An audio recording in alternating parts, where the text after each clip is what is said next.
sub-programs of which the purposes and services provided are industrial growth and development, which was allocated 86%, investment promotion 9%, and economic empowerment was allocated 5%. This program was allocated 53% of the budget. This is commendable since it forms the main mandate of the ministry. However, the amount of 69 billion, which is approximately about 12 million, falls short and creates a funding gap. Considering the diverse range of programs the ministry aims to undertake, it becomes imperative that to secure additional funding for this program. Notably, the major funding gaps within this program include the following. The first one being rural industrialization. The ministry has laid down a number of programs to accelerate rural industrialization as a strategy to accelerate economic transformation. This will enhance employment generation in the country's 8 rural provinces through effective utilization of locally available human resources, human capital and technologies in the rural areas. Mr. Speaker said the majority of our people live in the rural areas, and we cannot talk of economic development without creating employment and economic development in the rural areas. Mr. Speaker, we propose that an additional 4 billion be allocated to this program. Since this program speaks devolution and leaving no one and no place behind. The next program is enhanced productivity and enhanced quality of goods and services. Under FDS 1, the 10 prioritized value chains are cotton, soya, sugar, leather, dye, fertilizer, and iron and steel, and bus and truck. The local government strategy being implemented together with the Vice Government campaign has registered notable achievements, increasing shelf space of locally manufactured products. Value chain capacity require additional resources of about 3 billion. In 2024, the ministry will accelerate industrialization and structural transformation through policy interventions to increase productivity. Some of the strategies include strengthening promotion of Zimbabwe exports through bilateral multilateral meetings and investment promotion. Industrialization and structural transformation through formalization. In 2024, the ministry will focus on formalizing and promotion of empowerment programs. The ministry requires about 30 billion to undertake this exercise. The ministry tends to register informal players in the business sector. It's targeted to register about 6,000 businesses in 2024. And the ministry is also coming up with entrepreneurial training workshops as a way to formalize and hopefully eventually to widen the capital, the tax base. Africa Continental Free Trade Area. The African Continental Free Trade Area is taking precedence in terms of promoting regional integration. Moving towards the African Continental Free Trade Area requires industrial transformation to shield the country from the adverse ramifications of free trade area. Zimbabwe has already ratified the free trade area agreement, which will see the country trade with more than 55 countries in the region. Currently, negotiations are at a level in the areas of submissions of tariffs, tariff offers by member states, and participation under the Guiding Trade Initiative.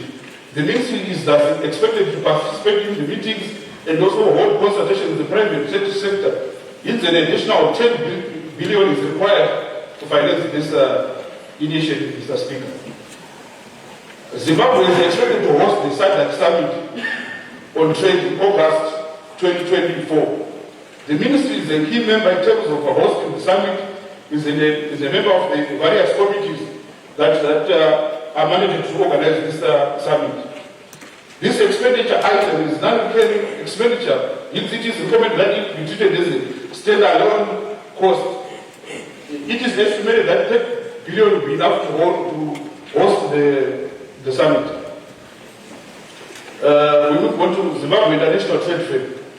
ZITF is the country's premier trade event and is strategic that it attracts foreign investment. Over the past 2 years, there has been a marked interest in ZITF international event. ZITF was not allocated any funds. However, we believe this is an important business unit as it attracts high-level visitors such as heads of states, besides being the nation's investment week. It is also a source of national branding and pride. We are appealing to the Honorable Minister of Finance to consider funding ZITF to the tune of 30 billion. They mainly want to revamp one of their facilities into an international conference center standard. This investment will enable ZITF to be a profitable, standalone organization that does not require fiscal support in the future.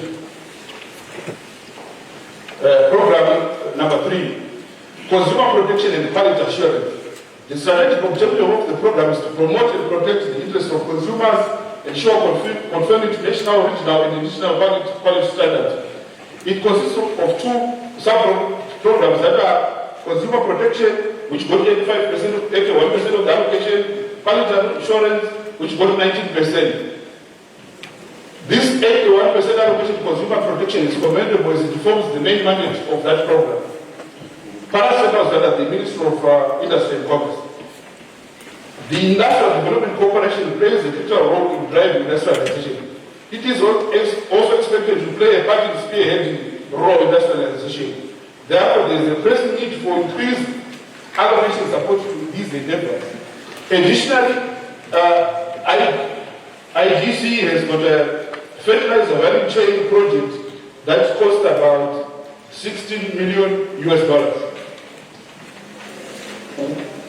This project, if successfully implemented, it could reduce the cost of fertilizer by about 50%. As we all know that the major cost of farmers is fertilizer. So the reduction in the prices of fertilizer will help our farmers to produce competitively at a cost-effective rate. Mr. Speaker, we urge the Honorable Minister of Finance to support this project. Commenting recommendations. The ministry should be allocated at least 0.6% of the budget, not 6%, 0.6% of the budget, given the task of optimizing and modernizing value chains, which is critical in attaining NDS 1. More funds are needed to accelerate recommendation 2, more funds are needed to accelerate rural industrialization. Given that the majority of our people live in the rural areas, this program speaks to devolution and the idea of leaving no one and no place behind. Recommendation number 3, despite being under the Ministry of Industry and Commerce, it is crucial to treat the SADC Summit as a national event. Thus, it is recommended to separate it from the budget of the Ministry of Industry and Commerce, ensuring that appropriate resource allocation and dedicated focus on the successful execution of the summit is achieved. I go back to the proposed fertilizer value chain project by IGCZ. The comment recommends that this project be ring-fenced from the general operations of IGCZ and be funded directly.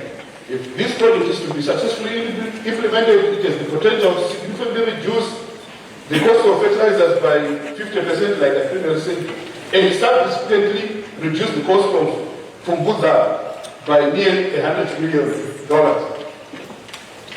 In conclusion, Mr. Speaker, despite the critical role of the Ministry of Industry and Commerce to promote sustainable economic growth and elevate our status for the upper middle income nation by 2030, it continues to be underfunded, and there's a consistent reduction in the funding of the ministry.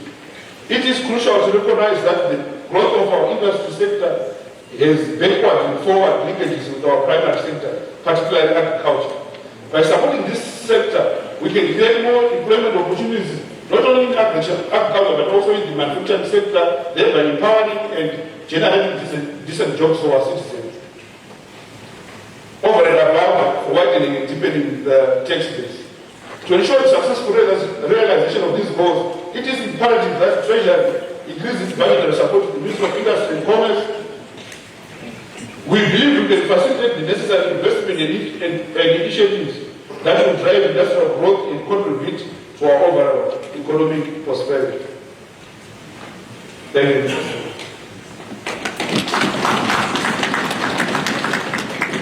Thank you very much.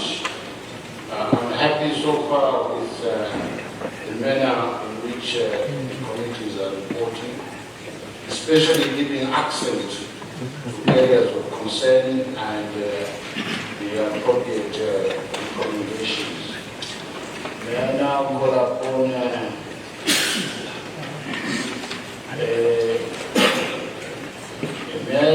upon Honorable Wende.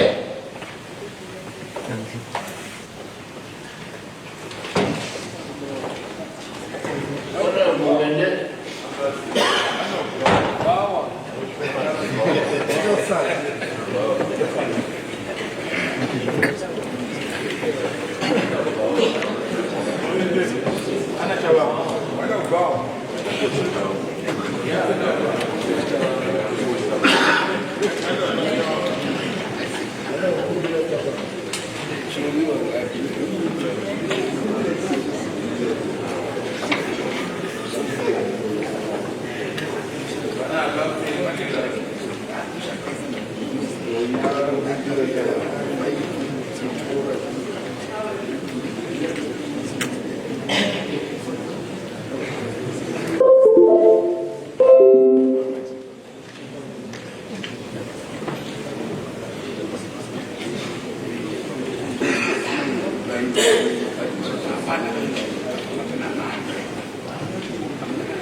We shall skip one of the Wende family and proceed to Honorable Matema, Environment, Climate, Tourism, and Hospitality Industry.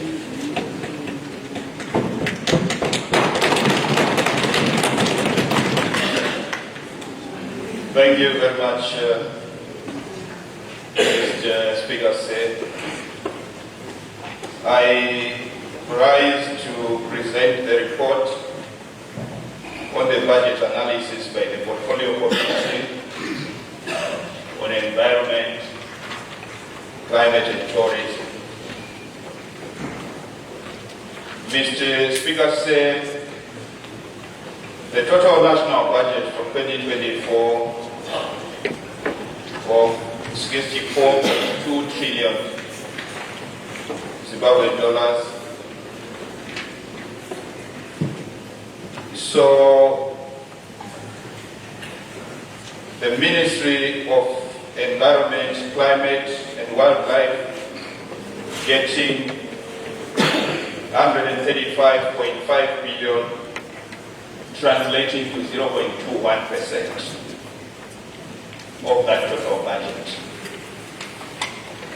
The budget allocated to the Ministry of Tourism and Hospitality Industry amounting to 70.4 billion Zimbabwean dollars, representing a 0.11%.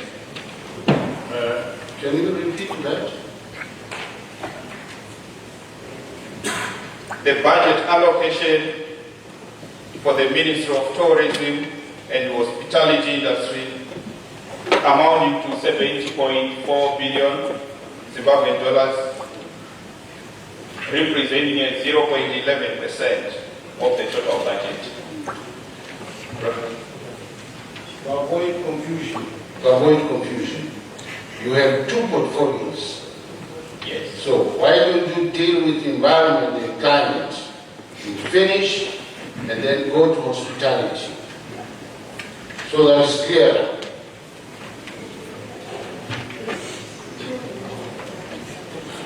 Thank you, Mr. Speaker said. Let me take the Ministry of Environment and Climate change first, which was allocated 135.5 billion, representing a 0.21% of the total budget.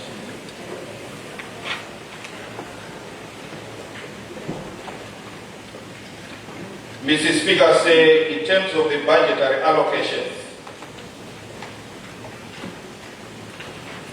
there was an ideal budget request of 540.3 billion, and the final allocation, the 135.5 billion,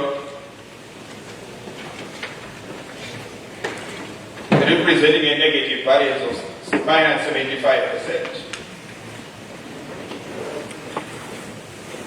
There are three programs, Mr. Speaker, which is policy and administration, environment and wildlife management, water, climate and seismology. With respect to policy and administration, it was allocated 23.3% of the ideal budget. Environment and wildlife management was allocated 15.3% of the ideal budget. Weather and climate was allocated 78.4%. Mr. Speaker, we received submissions with respect to Human Wildlife Conflict Relief Fund. The number of reports of human wildlife conflict has increased by 49% from 2016 to 2023, with an average of 1,050 reports per year. Attendance to cases has not been able to keep pace with reported cases. More and more people are being either injured, maimed, or killed, especially in key national wildlife areas. However, Mr. Speaker, since the pronouncement of the establishment of the Human Wildlife Conflict Relief Fund, the hopes and expectations of wildlife victims have been raised, but there is nothing on offer as the fund has not yet been operational due to challenges with its funding mechanism, despite being approved in 2023. This has been made worse by the fact that revenue generation from wildlife ventures not only takes time, but is inadequate and unpredictable. Mr. Speaker, with respect to Zimbabwe's tourism infrastructure, the ministry allocated the sum of 15.5 billion to the Parks and Wildlife Management Authority as a grant, whose purpose is to fund operational and capital expenses in the year 2024. With respect to recurring expenditure, Mr. Speaker, the funds are grossly inadequate considering expense related to field patrols, including patrol rations, raincoats, and fuel deployments. Additionally, Mr. Speaker, there is a field duty allowance component. The authority employs approximately 1,300 rangers who are responsible for patrolling the parks and wildlife estates. It will also cover the cost of protected area conservation and control activities, such as deploying game, water, and controlling alien invasive species. Mr. Speaker, with respect to capital expenses, the capital budget was intended to cover the renovation of staff houses and the rehabilitation of tourist facilities. The lodge is required and refurbishment and upgraded to enhance revenue collection for the authority. The Parks and Wildlife Management, Mr. Speaker, plans to renovate 4 important tourist stations which collectively have 81 units. The necessary improvements to these facilities include work on the superstructure, replacing furnishings and equipment. The cost of these renovations is estimated to be 15.36 billion.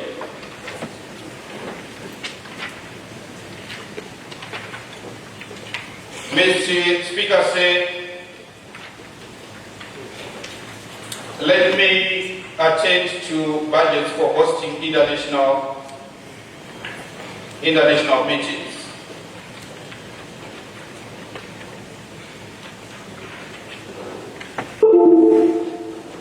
Zimbabwe One bids to host 2 major international meetings in 2025. That is SADC TFCA Summit and Ramsar Convention on Wetlands COP15 in Victoria Falls. The country has also been approached to bid and host another meeting of the Conference of Parties to the Convention of Migratory Species, CMS, in 2026. These are 3 key international meetings which not only assist in marketing the country as a tourist destination of choice, but serves as key platforms to push Zimbabwe's interests internationally. Therefore, the 2024 budget should attend to this request with respect to these 3 important conferences. The Ramsar Convention, Mr. Speaker, on wetlands COP15, a total budget request of 30 billion was made for 2024 and 2025 being the meeting year. In 2024, the ministry requires 6.7 billion to prepare for the hosting of the conference. The agreement requires that Zimbabwe pays the Ramsar Secretariat this amount for its expense at the signing of the agreement next year, which is 2024. The current approved allocation by Treasury does not include or provide for this key activity in 2024. However, the Ministry of Environment has currently allocated an equivalent of 1 billion to the conference. Mr. Speaker, the SADC TFCA Summit, which is anticipated to cost, in terms of conference package, 850 million, is provided for. This amount will cover securing the venue and all logistical arrangements. However, there is need for about 100 million in 2024 for preparations, which include out-of-country engagements, publicity, and consulting services. Convention on Migratory Species in 2026. Zimbabwe was approached by the CMS Secretariat to host the CMS COP Conference of Parties in 2026. The budget for 2024 should therefore include a component for the bidding process, which will involve participating in meetings internationally and preparation of the bidding documents, which processes will take place beginning of 2024.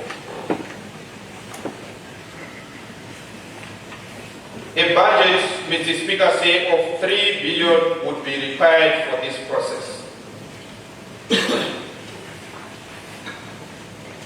Mr. Speaker, let me attend to the Tobacco Wood Energy Program with respect to our tobacco farmers, our tobacco industry. Tobacco farmers are responsible for a fifth of the total annual deforestation in Zimbabwe, cutting down trees to burn in their curing beds. Land cover detection shows that forest cover reduced from 55.8% in 1989 to 38.2% in 2020. And most of this is attributed to agriculture, with tobacco curing being the lead driver. According to the Tobacco Industry Marketing Board, TIMB, of Zimbabwe, in 2022, tobacco farmers in Zimbabwe produced over 250 million kilograms of cured tobacco. And this industry over the years is showing an uptick.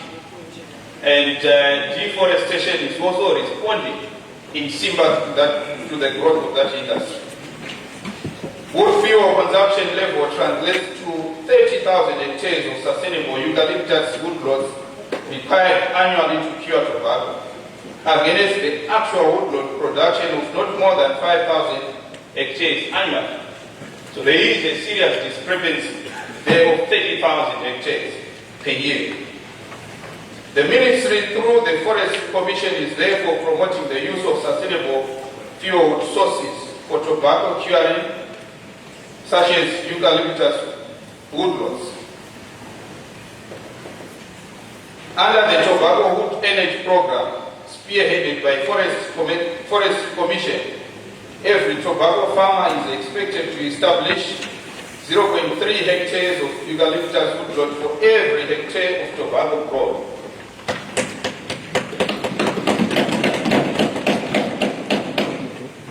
Additional measures include stepping up tree planting efforts to increase the annual hectarage of eucalyptus woodlots to at least 35,000, so as to match wood fuel consumption levels, as well as instituting other measures such as use of efficient burns and alternative fuels like coal. Sustainability is expected to be reached by 2032 if significant changes in the tobacco growing model are adopted.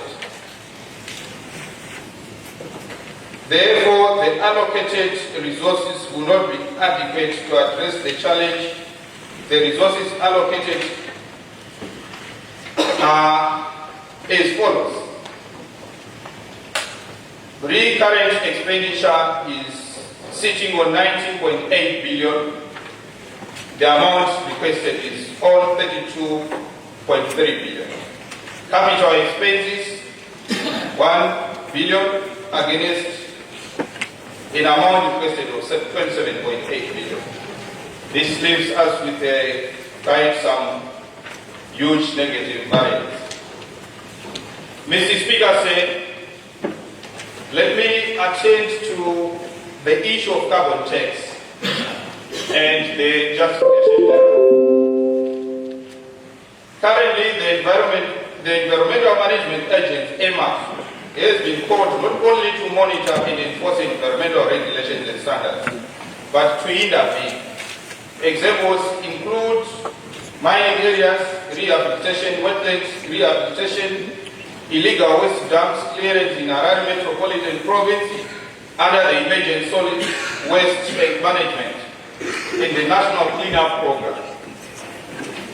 The revenue sources for the agency are fast diminishing as it is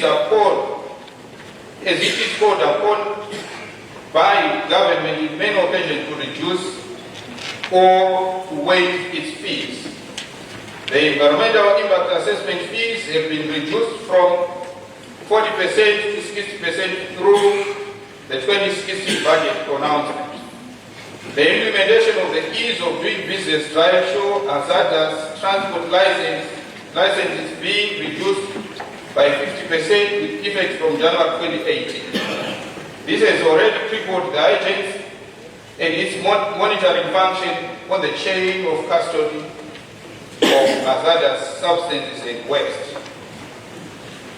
Mr. Speaker said there is critical need to come up with a consistent and predictable fiscal support and fiscal policy interventions for the current environmental degradation and pollution trends. The carbon tax was identified as the most viable and predictable funding mechanism for the environmental management agency in terms of Section 42E of the Environmental Management Act when it was formulated. Carbon tax was collected and never remitted to EMA, and at some point substituted by providing the agency a salary grant since 2007, which was reduced to zero through a letter dated 26 January 2016 from the Minister of Finance. Mr. Speaker, say the uses of carbon tax as provided in the Act includes but not limited to ambient air and water monitoring, land, air, water pollution control, waste management and hazardous substance control, to name just but a few.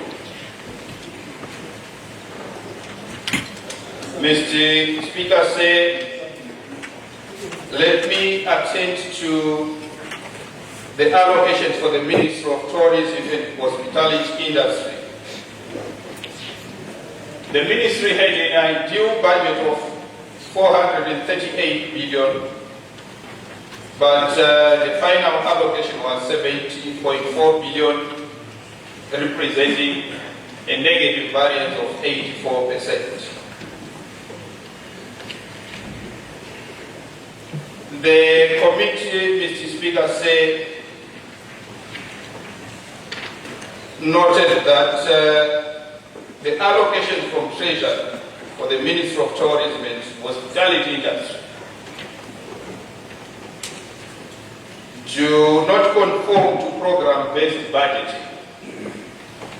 It appears as if the budget lines reflected by the ministry are a subdivision of the previous ministry as shown by the allocations and descriptions on employment costs, use of goods and services, the current grants, subscriptions, ministry assets, and the capital gains. Mr. Speaker, say we also made some observations. Can you repeat? Did you say the Ministry of Tourism and Hospitality has been allocated funding as a department of the Ministry of Climate? Mr. Speaker, say the allocations that were made from the impression that we got as a committee appears as if they were done on the basis of the previous ministry before the unbundling that was done.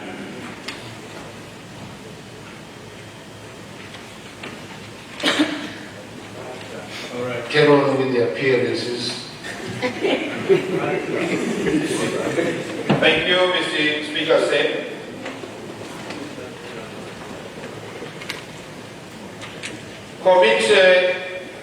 We made some recommendations as a committee with respect to the Ministry of Tourism and Hospitality Industry. Recommendation number 1, the Ministry of Finance, Economic Development and Investment Promotion should reprogram the ministry's budget according to the requirements of program-based budgeting.